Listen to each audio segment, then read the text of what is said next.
घमंडी कौवे और सांप। बहुत समय पहले की बात है। एक गांव में एक बहुत पुराना और बड़ा बरगद का पेड़ था। उस पेड़ पर बहुत सारे कौवे घोंसला बनाकर रहा करते। उनमें दो घमंडी कौवे भी रहते थे। एक का नाम था लाली और दूसरे का नाम था मिली। दोनों हर समय एक दूसरे को नीचा दिखाने में लगे रहते। एक दिन दोनों में घोंसला बनाने की जगह को लेकर लड़ाई शुरू हो गई। मैं इस जगह पर घोंसला बनाऊंगी, ये जगह पहले मैंने देखी है। अरे जा जा, पहले मैंने ये जगह देखी है, तुम दूसरी तरफ अपना घोंसला बना लो, मैं यहाँ पर घोंसला बनाऊंगी। मैं तो यहीं पे घोंसला बनाऊंगी, ये जगह मैंने पहले देखी है। फिर दोनों में लड़ाई शुरू हो गई। अरे अरे, तुम लोग क्यों आपस में लड़ रहे हो? इस पेड़ पर अन्य प्रजाति के पक्षी भी रहते हैं, वो हम कौवों के बारे में क्या सोचेंगे? तुम दोनों झगड़ा करना बंद करो। लाली थोड़ा ताकतवर थी, इसलिए वो वहाँ पर कब्जा कर घोंसला बना लेती है। फिर मिली गुस्से में लाली से कहती है, मैं तुम्हें नहीं छोड़ूंगी, तुमने मेरी जगह पर कब्जा किया है, अब देखना इसका बदला तो मैं तुमसे लेकर रहूंगी। हाँ तो निकल यहाँ से, बहुत देखी तेरे जैसी। फिर मिली वहाँ से उड़कर सीधा अपने दोस्त नेवले के पास गई, जो कि पास में ही रहता था। वो जाकर वहाँ पर उसे सारी बातें बताती है। फिर नेवला कहता है, मैं तुम्हारा दोस्त हूँ मिली, तुम्हारी मदद करना मेरा फर्ज है। मैं तुम्हें एक ऐसी तरकीब बताऊंगा जिससे उस जगह पर फिर कभी कोई घोंसला बनाने की सोचेगा भी नहीं और वो जगह तुम्हारी हो जाएगी। अच्छा, जल्दी से वो तरकीब बताओ मेरे दोस्त, मैं अभी उसे सबक सिखाऊंगी। और सुनो, वो सूखा पेड़ देख रही हो, उसके नीचे एक बिल है, वहाँ पर चली जाओ। वहाँ एक सांप रहता है, उसे वो जगह दिखा देना जहाँ तुम्हारा दुश्मन रहता है। इसके बाद तुम्हें कुछ भी करने की आवश्यकता नहीं पड़ेगी, सारा काम वो सांप खुद ही कर देगा। ये सब सुनकर मिली बड़ी खुश हुई। धन्यवाद दोस्त, क्या गजब की तरकीब बताई है तुमने। अभी अभी तो मेरे दुश्मन के ताजे ताजे चूजे हुए हैं, सांप को उन्हें खाकर बड़ा मजा आएगा। फिर मिली वहां से उड़कर सीधा सांप के पास जाती है। तुम मेरे पास क्यों आई हो?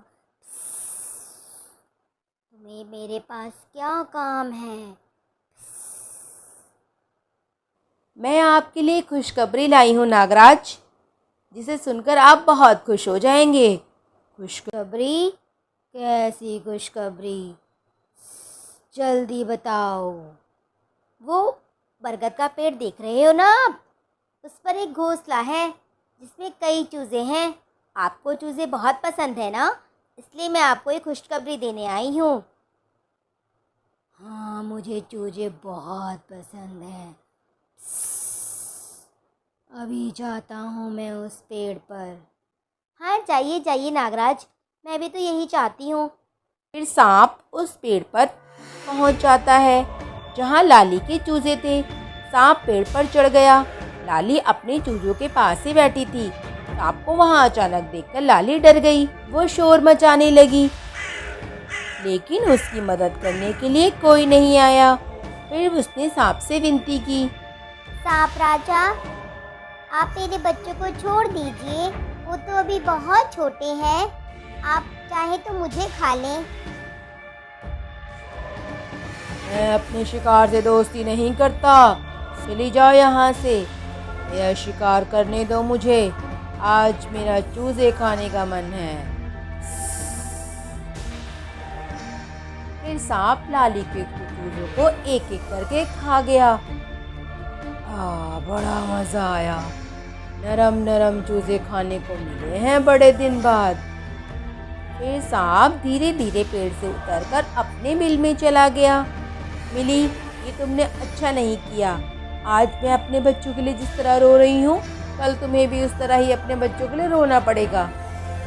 फिर दुखी होकर लाली बेचारी उस जगह को छोड़कर चली गई और उसके बाद मिली ने उस जगह पर अपना घोंसला बना लिया और आराम से वहाँ रहने लगी। कुछ दिनों के बाद मिली के अंडों से भी चूजे बाहर आ गए। उधर सांप को कई दिनों से कोई शिकार नहीं मिला। वो परेशान हो जाता है। बहुत तेज भूख लगी है, कई दिन से कुछ नहीं खाया, अब क्या करूं? अरे हाँ, मैं भी कितना भुलक्कड़ हूँ। क्यों ना उसी बरगद के पेड़ पर जाकर आहार की तलाश करूं, जहाँ पहले चूजे खाए थे। ये सोचकर सांप बरगद के पेड़ के पास चला जाता है और पेड़ पर चढ़ जाता है। वहाँ मिली के चूजे घोंसले में रखे हुए थे। आज मिली भी किसी काम से बाहर गई थी।